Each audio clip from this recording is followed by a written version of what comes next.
Welcome to Chatting the Pictures. This is our first episode of 2020, Michael, and we have quite a lot to look at and talk about. Our first segment we call The Look, and here we're interested in exploring photographs that push the visual boundaries to tell a story.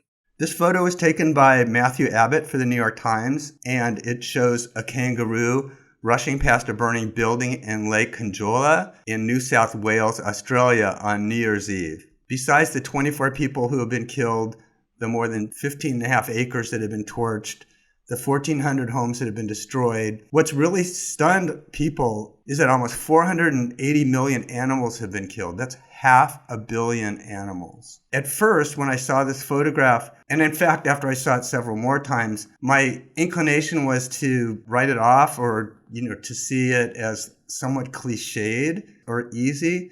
But in fact, the presence of the animal brings out a sense of empathy that we all have. Think about the impact of cats on Twitter. This is a picture that cuts through that denial and touches people's hearts because of how much we love animals. The kangaroo positioned escaping, and I would note for the record how high off the ground that kangaroo is. That animal is very much on the move.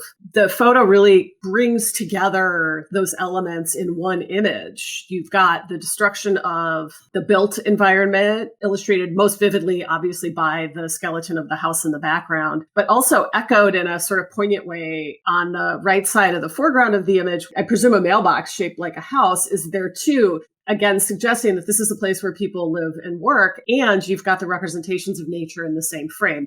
Most dramatically, the kangaroo in silhouette escaping for its life, presumably, and also the images of trees, which suggest the range of the devastation to the natural environment.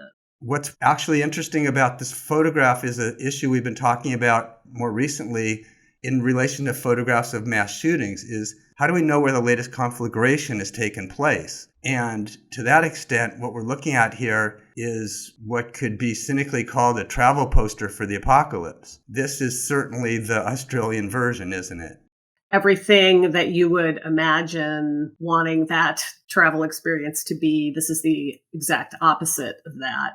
I'm thinking also of a number of images we've seen in the last few weeks, especially of the Sydney Opera House, buried in smoke, koalas, all of those national icons of Australia. One of the questions I have about that, which is a question we ask all the time, it's a question we asked of the photograph of the wedding couple in the California fires a couple of months ago, is to what extent does any one of these images really capture the broader issues? I think it's a difficult burden to place the ability to encapsulate everything about climate catastrophe into one image. But I think it's a question that we always need to be asking of these kinds of photographs because they're not going away. And to the extent that these images repeat over time, I think it's important for us to ask ourselves, what are we seeing when we're seeing these images?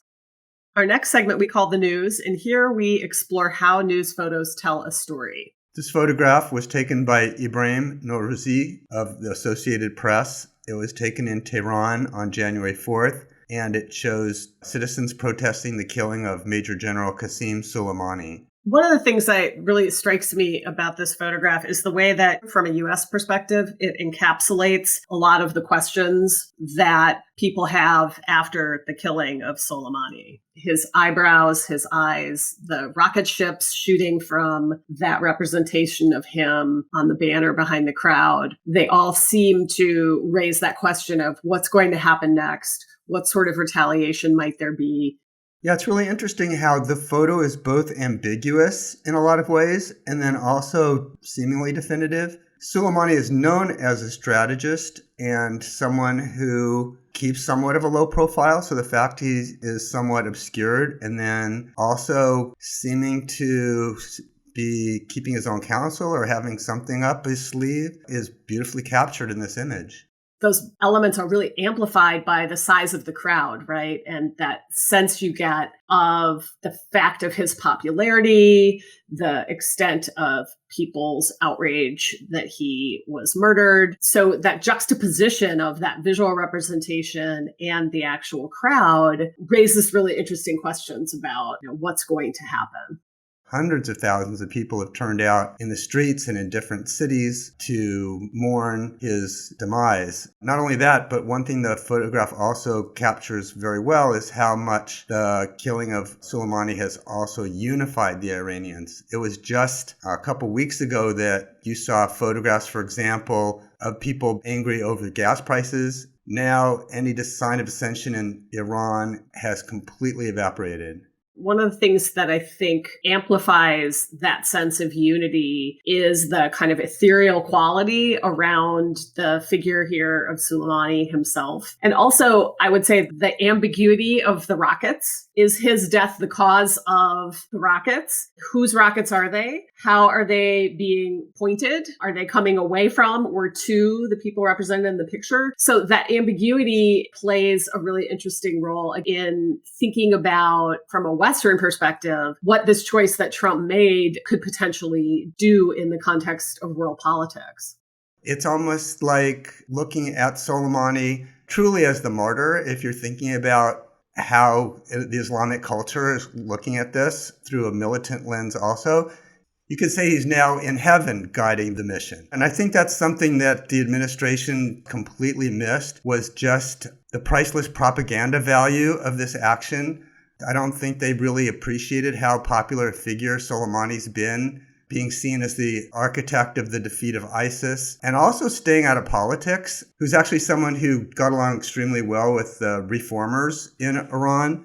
So the photograph does capture that popularity, but I think that it also runs into some of the denial about that in the United States, or this narrative we have about him being such a bad guy, which we hear as the preamble to any comment about him. This would have been like if Iran had killed, say, Douglas MacArthur during the Korean War. The man was extraordinarily popular across the political spectrum there. People don't talk about it in these terms, but really, social media and television is as much a war front as any other. To that extent, this has been a powerful boost to Iran in their battle with the United States. In this segment, The Pick, we look at the question of what makes a photo a good editorial choice among a lot of options. This photograph is from a horrific incident that took place a couple days before New Year's, and with everything else going on in the world, it seemed to get about a minute of attention. It takes place in the West Freeway Church of Christ near Fort Worth. There was about 250 people in attendance. A drifter who was known to the church pulled out a gun and killed 2 people in the back of the church. At the same time, a volunteer security guard took aim and killed the gunman. He brought him down with a single shot. The whole event lasted about 6 seconds. What the New York Times did, and this photo illustration is from the New York Times, is took a still from the video of the event, and they're highlighting at least 7 parishioners here who brought handguns to church and drew them immediately after the shooting took place. One of the things that this photo illustration raises is the idea that a lot of people who are carrying guns are doing so invisibly. And so one of the things that this photograph does is highlight the extent to which, in certain places, many of the people around you are, in fact, concealing a legal weapon.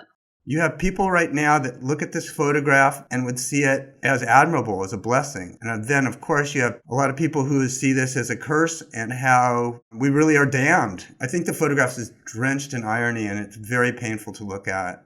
The way the Times framed it raises some ethical questions about to what extent any photo, especially a still photo grabbed from a video and then highlighted with these illustrative pieces, to what extent any one moment in time can really prove or capture anything. The article itself really played that out. It played out this narrative about, see, this is why churches need to do active shooter drills, and this is why churches need to have security and other people volunteering to carry weapons into church spaces. And at the same time, other people saying, no, that's not what we want. That would not make people more safe. To the extent that the Times' illustration is doing more than simply illustrating that debate, I think that raises questions about the choice to pull this particular still image among all of the other ones that they could have chosen.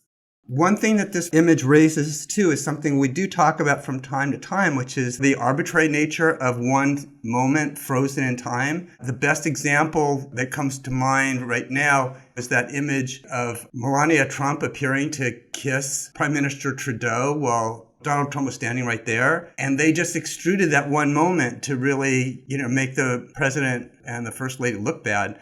In the case of this screenshot, what's interesting, besides it highlighting how many people are packing heat to church, is how much this incident came off in the most ideal way. They had a 2-member security team at this church. The guy who responded was a firearms instructor and a gun range owner and a reserve deputy with the sheriff's department. And then situation actually was pretty ideal for quelling this very quickly. If you look at the screenshot, this reserve deputy is the guy in the kind of top middle, and he's standing 3 or 4 feet away from the gunman who is dead at this point and on the ground. You can see the security guy right after he fires. You do not see the gunman. He's on the ground. Then you can see everybody basically hit the ground, and it isn't until the shooter has been killed that you end up with the still that the New York Times created, where everybody's now pulling their guns. So let's just say that things had not come off that cleanly. Now what you've got are people pulling their guns from every direction, taking aim, and God knows what happens next. So in some way, what the photograph or the screenshot also represents is your best case when a situation like this concluded in what, quote unquote, the most optimal way. Obviously, this situation was touted as an advertisement for open carry or for people carrying guns everywhere. But even if you do, you don't know what kind of hell you're unleashing once you have an active situation. Thanks for joining us, everyone. We look forward to seeing you again.